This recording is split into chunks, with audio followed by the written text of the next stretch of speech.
साथियों, अभिवादन स्वीकार करें। पेरियार शिव शंकर सिंह यादव अधिवक्ता जो भारतीय बहुजन समाज सुधारक अर्जक ट्रस्ट के राष्ट्रीय अध्यक्ष हैं। साथियों, आज हम आए हैं खखईचा गहरपुर जिला प्रयागराज में आए हैं। बड़े भैया अशोक सरोज जी हैं, अशोक सरोज जी, और हम लोग इनसे स्पेशल मुलाकात करने के लिए आए हुए हैं। हम आए थे मछली शहर मिशन की शादी करवाने के लिए, और बहरहाल रही बात शादी की, तो दो चार बातें शादी की भी बता दी जा रही हैं कि शादियां होती कैसे मिशन की हैं।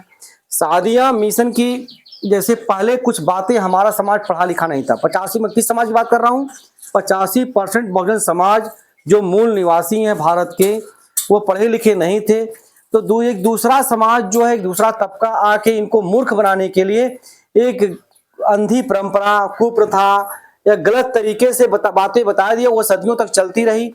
उसका हमारा समाज आज भी दोहन और शोषण का शिकार हो रहा है। इस शोषण को बचाने के लिए ये मिशन चलाया जा रहा है कि शादियां हमारा समाज बौद्धिक रीत से करे, कोई भी संस्कार करे बौद्धिक रीत से, वैदिक रीत से।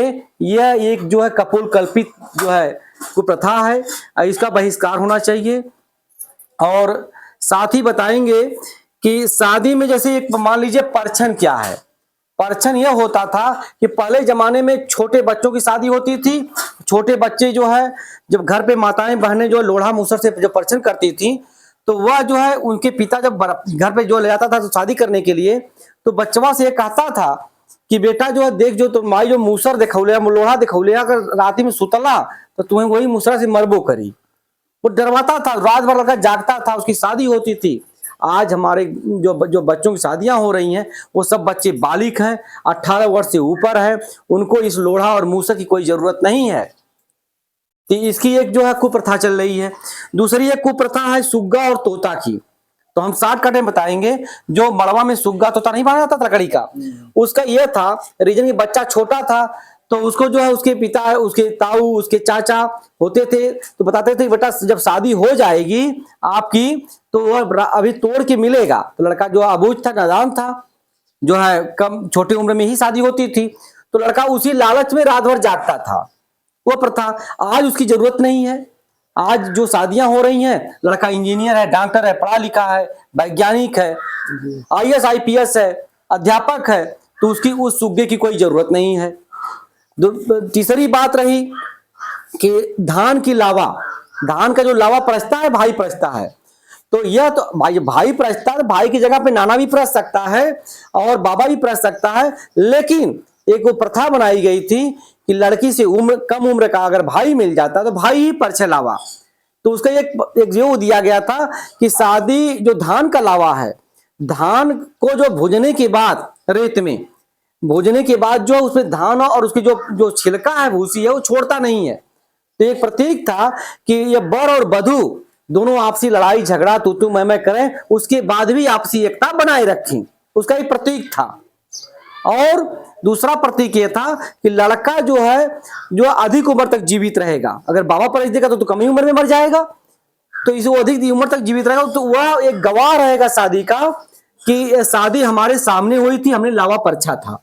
वो एक शादी आज उस गवाह की कोई जरूरत नहीं है। आज संविधान का युग है, विज्ञान का युग है। इस संविधान के युग में स्टंप पेपर और कोर्ट मैरिज से जो शादियां होती हैं, शपथ होती है, तो उसकी जरूरत है इस युग में, उस लावा की कोई जरूरत नहीं है। चौथी बात रही मंडप की। ये भी हम शॉर्टकट बताते हैं। जो मंडप बनता हम लोगों में था, तो मंडप एक दिखाया जाता था लड़की पर, जब लड़का पछाता था लड़की पर किस घर शादी करने के लिए, तो उनको ये दिखाया जाता था कि देखिए अब ये लड़का सयाना हो गया है, इसकी शादी कर रहे हैं आप हैं, अब यह आपके साथ नहीं रह सकता। इसके लिए भी उस जमाने में पक्का मकान नहीं होता था, तो कि अब इसके लिए भी एक जो मढ़िया, उस जमाने में मढ़िया होता था, किसी घर पक्का मकान नहीं होता था। आज के हजारों साल पहले की बात बता रहे हैं। तो मढ़िया में इसके लिए एक अलग मढ़िया बना दीजिए, जो अपना पारिवारिक जीवन चलावे, उसके लिए एक अलग मढ़िया बनवा दीजिए। और उसमें उस मंडप के सामने तो घर के गृहस्थ की सारी सामानें रखी जाती थी। बर्तन है, फावड़ा, कुदाल, हंसुआ, हरीश, माड़ो, ये सारी गृहस्थ की सामानें रखी जाती, इसलिए याद रखी जाती थी कि आप देखिए इस गृहस्थ जीवन में लड़की ने ये सामान यूज किया है, आपके घर भी जाके ये काम कर सकती है, इसलिए वो दिखाने के लिए रखा गया था। अब कुछ दिन के बाद वह सामानों का लेन देन होने लगा। आज वही एक दहेज प्रथा के रूप में एक जो है एक कुप्रथा बन चुकी है। इसी के साथ हम अपनी बातों को विराम देंगे और सादर नमो बुद्धाय, जय भीम।